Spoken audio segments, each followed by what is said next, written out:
तीन शेर ताज़ा मुलाजा फरमाएं।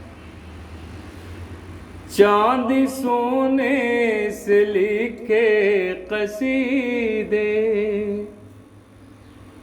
अजमतों के हवाले नहीं हैं। चांदी सोने से लिखे कसीदे, अजमतों के हवाले नहीं हैं।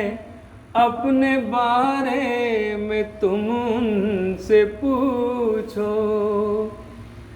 जिनके मुंह में निवाले नहीं हैं। चांदी सोने से लिखे कसीदे,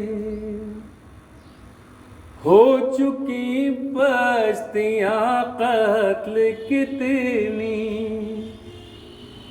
फिर भी चुप है वो मसनद की खातिर।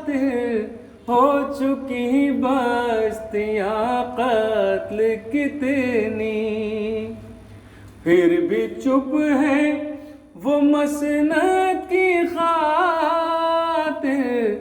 जिनके मुंह में ज़बां है सलामत, जिनके होठों पे ताले नहीं हैं। चांदी सोने से लिखे कसीदे, ये तो वादा किया है खुदा ने, हश्र तक हम सलामत रहेंगे।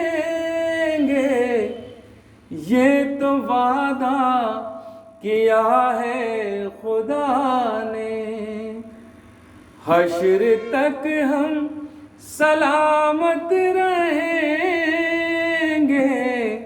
हम तुम्हारे किसी भी सितम से खाक में मिलने वाले नहीं हैं। चांदी सोने से लिखे कसीदे।